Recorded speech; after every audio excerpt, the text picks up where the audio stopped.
오늘 우리가 묵상하고 있는 역대상 13장은 여호와의 궤를 옮기는 언약궤를 옮기는 장면입니다. 다윗은 자신의 통치의 시작을 예배의 회복, 하나님 임재의 회복을 꿈꾸면서 통치를 시작하고 있습니다. 우리가 우리 교회 안에서 가장 세워져야 될 부분이 무엇인가? 우리의 가정 가운데 가장 먼저 세워져야 될 부분이 무엇인가? 나의 인생 가운데 가장 먼저 세워져야 될 부분이 무엇인가?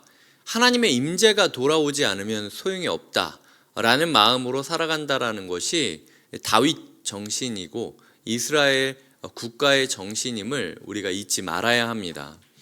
나의 예배는 회복되어 있습니까? 우리 가족의 예배는 회복되어 있습니까? 우리 교회의 예배는 회복되어 있습니까? 우리 교회에 많은 봉사팀이 있고 많은 모임이 있고 많은 일정들이 있지만 우리가 예배가 회복되지 않은 상태에서 다른 무엇을 한다면 그것은 저는 앞뒤가 바뀐 것이다라는 생각이 들어요. 그거는 정말 좋은 봉사이고 정말 좋은 프로그램이고 정말 좋은 모임이지만 예배가 회복되지 않은 상태에서 시작된다라는 것은요, 사실은 어불성설이라는 것이죠. 다윗은 예배를 회복시키기 위하여 사람들을 모읍니다. 같은 마음을 꿈꾸는 게 굉장히 중요하다라는 것이죠. 보시면은 13장 1절 모든 지휘관, 2절 온 회중, 그리고 4절 뭇 백성 온 회중, 6절 온 이스라엘, 8절 온 무리, 이스라엘 온 무리, 이런 식으로 이야기를 하면서 다윗이 이스라엘의 예배 회복을 위해서 계속해서 외치고 강조했던 것은 모든 마음이 다 합쳐야 된다라는 거예요. 나만 열심히면 안 된다라는 거죠.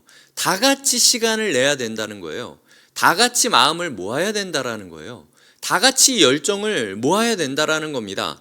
함께 한 자리에서 같이 뛰며 같이 준비하지 않으면 소용이 없다라는 거예요. 이 부분에 있어서 우리가 진짜 다윗이 그랬던 것처럼 우리 교회 가운데 예배가 세워질 수 있는가라는 지점에 있어서 모두 같이 꿈을 꾸고 도전하며 열정을 내고 있는가라는 부분에 있어서 고민해 보아야 된다라는 거죠. 이 모두가 같이 예배 드린다라는 것은요, 굉장히 벅찬 일입니다. 하지만 기억해야 될 것은 이 9절부터 14절까지를 보면은요, 8절에 나왔던 다윗과 이스라엘 온 무리가 하나님 앞에서 힘을 다하여 뛰놀며 노래하며 수금과 비파와 소고와 재금과 나팔로 연주하니라. 여기서 딱 끝났으면 너무 좋았을 텐데 뭔가 비극적인 장면이 등장한다라는 것이죠. 이게 우리에게 반면 교사가 된다라는 겁니다. 그래서 저는 9절부터 14절을 중심으로 좀 묵상을 하게 되었습니다. 기돈의 타작마당에 이르러 소들이 뛰었다. 소라는 단어가 등장하죠. 소들이 뛰었다라고 이야기를 합니다. 우사라는 사람이 손을 펴서 궤를 붙들었는데 이 궤를 떨어지는 언약궤를 손으로 붙잡아서 지키려고 했던 우사 때문에 하나님이 화가 나셔서 우사를 바로 쳐 죽였다는 거예요. 하나님을 향한 열심이 우리에게 죽음의 빌미가 될 수 있습니다. 네. 왜 그랬을까? 이 우사가 엉겹결에 하나님의 언약궤가 떨어지지 않게 하려고 손을 잡은 게 그의 죽음의 원인이었다면, 그렇다면 놔둬야 되는 겁니까? 저는 놔뒀어도 죽었을 거라고 생각해요. 왜냐? 도대체 왜 소가 등장했느냐라는 부분 때문이죠. 언약궤는요, 민수기 4장 15절인가 제가 그렇게 기억하고 있는데 제사장들이 어깨에 메고 가야 했습니다. 아무리 먼 거리라 할지라도 쉬어가는 한이 있다 할지라도 어깨에 메고 가야 되는 거예요. 그게 룰입니다. 도대체 소가 어디서 등장했느냐? 제가 곰곰이 생각을 해보니까 사무엘상 6장 3절에 보면은 사무엘상 6장 7절에 보면은 언약궤가 잠깐 블레셋에 뺏긴 적이 있습니다. 블레셋에 뺏겨서 다곤상 옆에다가 곁에다가 세워놨더니 아침에 자고 일어나서 왔더니 다곤상이 막 부러져가지고 엎드려 있고 막 이런 모습이 있으니까 이 벳세메스로 가는 두 암소를 불러다가 이 암소를 향하여 이제 끌고 가게 만드는 거죠. 그래서 암소가 이제 터덜터덜 이렇게 이스라엘로 언약궤를 메고 들어온 겁니다. 이거는요, 이스라엘 백성들이 아니잖아요. 블레셋 사람들이 어떻게든 언약궤를 돌려보내야 되니까 거기는 뭐 대제사장이 없지 않습니까? 이스라엘 대제사장을 초대해가지고 들고 가라 할 수도 없고. 그런데 어느 순간 그게 룰이 돼버린 거예요. 타협안이 돼버린 겁니다. 어쩔 수 없이 가능하지 않은 상황에서 응급처치로 했던 예배의 방법이 이 웃사라는 사람한테는, 그리고 이 예배자들한테는 룰이 돼버린 거죠. 아, 이래도 되는구나. 예배 이렇게 드려도 되는구나.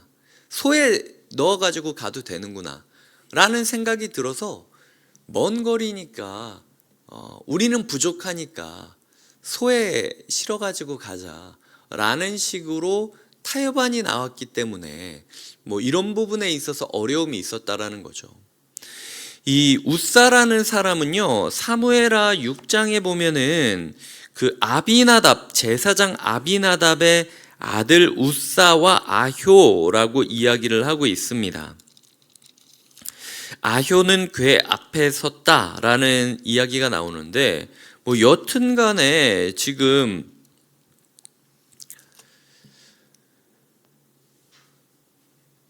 사람이 부족했던 것일까?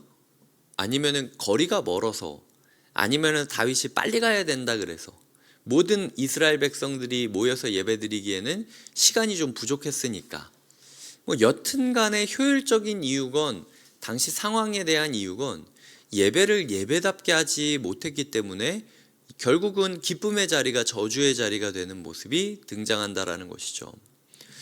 제가 오늘 말씀을 묵상하면서 솔직히 저는 좀 진지하게 저희 예배사역팀에 대해서 좀 생각을 하게 됐습니다. 작년에도 그렇고 올해도 그렇고 제가 계속 강조하고 있는 건, 연습을 하지 않는데 예배를 드릴 수 있느냐는 부분을 계속 예배사역팀이랑 고민하고 있어요. 어쩔 수 없는 이유 가운데 연습을 못할 때가 있습니다.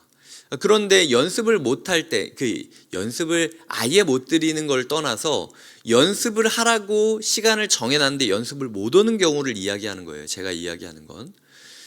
이게 한두 번이면 괜찮습니다. 응급처치라고 저는 생각하고 있어요. 근데 만성적으로 연습을 아예 안 오면서 예배사역팀에 선다? 아니면 콰이어들에게는 저희가 미리 QCC나 이 콘티나 뭐 아니면은 이러이러한 걸 참고하라고 악보나 유튜브 음원들을 저희가 보내줄 때가 있습니다. 그런데 내가 그 찬양을 한 번도 불러보지 않고 그냥 주일날 급하게 내가 숙제를 하면서 예배를 설 수 있는 것인가? 저는 이거는 아니라고 생각해요. 이게 웃사라고 생각합니다. 내가 예배사역팀에 들어가겠다라고 했던 나의 봉사자의 열심이 당신의 영혼을 죽일 수 있는 거예요. 그게 우리 교회 예배에 있어서 구멍이 뚫렸다라고 느낄 수 있죠. 구멍 내버려둬야 된다고 생각합니다. 그러면 또 어떤 예배자가 결단을 하고 바르게 서서 들어갈 수 있는 여지를 만들어주는 거예요. 웃사는요, 아비나답의 아들로서 20년 정도 동안 언약궤를 모셨던 사람입니다. 가만히 있는 언약궤를 모시며 20년 동안 혜택을 받다면 20년 동안 내가 바라보았던 언약궤에 대한 존중감이 있었어야 돼요. 그런데 어느 순간 봉사의 연한이 오래되다 보니까 이 기본적인 예의와 존중을 잃어버린 거죠. 하나님에 대한 예의를 잃어버리고 나의 커리어로 그냥 익숙하게 와가지고 그냥 적당히 예배 드리다가 가는 겁니다. 그래도 된다고 생각하는 거죠. 그럴 때가 있었죠. 그래도 되는 응급처치의 시간이 있었죠. 하지만 지금 내가 응급처치적으로 블레셋이 벳세메스로 암소 실어서 언약궤 보내는 모습이 아니라 웃사가 지금 여호와의 궤를 붙잡는다. 아이, 목사님, 그래도 내가 이 봉사 안 하면 안 되잖아요. 그러면 우리 교회 예배가 무너지잖아요. 하나님이 서운해 하시잖아요. 없는 게 낫습니다. 예배 봉사 안 하는 게 좋아요. 그거 했다가 모든 백성들의 발걸음이 멈춘다는 거예요. 제가 이 얘기 작년부터 몇 번을 했고 사실은 지금 많이 개선됐습니다. 지금 성도님들은 처음 듣는 얘기라 놀랄 수 있겠지만 작년에 계속 예배사역팀한테 얘기했고 지금도 예배사역팀이 고민하면서 도전하고 있는 부분이에요. 그런데 말씀이 나왔기 때문에 조금 제가 세게 이야기하는 겁니다. 우리가 예배에 익숙해지면 안 됩니다. 예배에 길들여지면 안 돼요. 이게 꼭 예배사역팀만의 이야기입니까? 안내팀은 아닙니까? 주차팀은 아닙니까? 친교팀은 아닙니까? 중보기도팀은 아닙니까? 다 똑같아요. 주일학교 교사는 아닙니까? 우리의 마음 가운데 익숙함으로 예배의 존중감을 잃어버리는 순간 우리가 예배자로 서겠다라는 열심과 우리가 20년 동안 예배를 섬겼다라는 그 커리어가 오히려 우리에게 독이 될 수 있다라는 사실을 기억하셔야 한다라는 것이죠. 마지막으로는 이 오베데돔에 대해서 묵상을 하게 되겠습니다. 이 오베데돔이 결국 그래서 3달 동안 언약궤를 움직이지 못하고 오베데돔의 집에 들어가는데 여기서 힌트는 가드 사람 오베데돔이라는 겁니다. 블레셋 사람이었다라는 거예요. 이게 뭔가 앞뒤가 바뀌지 않았습니까? 블레셋의 사무엘상에 있었던 그 언약궤는 심판을 가져왔는데 오히려 그랬기 때문에 블레셋 사람이지만 이스라엘로 편입되었던 오베데돔은요 언약궤가 얼마나 큰 능력을 가지고 있었는지 존중감을 기억하고 있었다라는 거예요. 그렇기 때문에 블레셋 사람인 나의 집에 언약궤가 들어온단 말이야. 이게 두려울 수도 있거든요. 왜냐하면 자기 고향 땅에서 어떤 일이 일어난지 다 기억하고 있으니까. 하지만 이 사람은 그걸 영광으로 여겼다라는 거예요.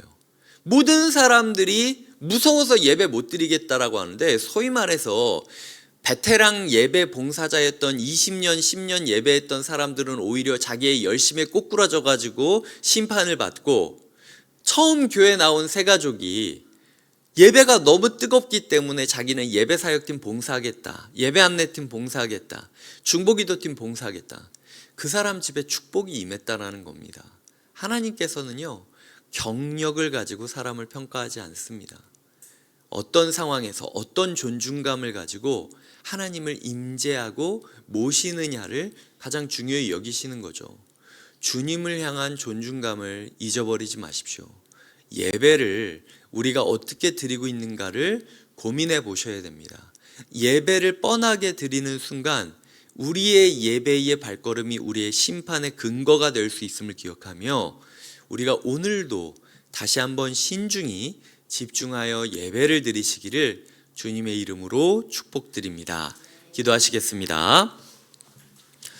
하나님 아버지 감사합니다. 우리의 마음 가운데 예배자의 열심, 예배자의 하나됨, 예배 공동체의 세워짐, 그리고 특별히 예배자로서 하나님을 향한 존중감이 회복되게 하여 주시옵소서. 우리의 예배가 우리의 축복이 되기를 꿈꾸며 예수님의 이름으로 기도드립니다. 아멘.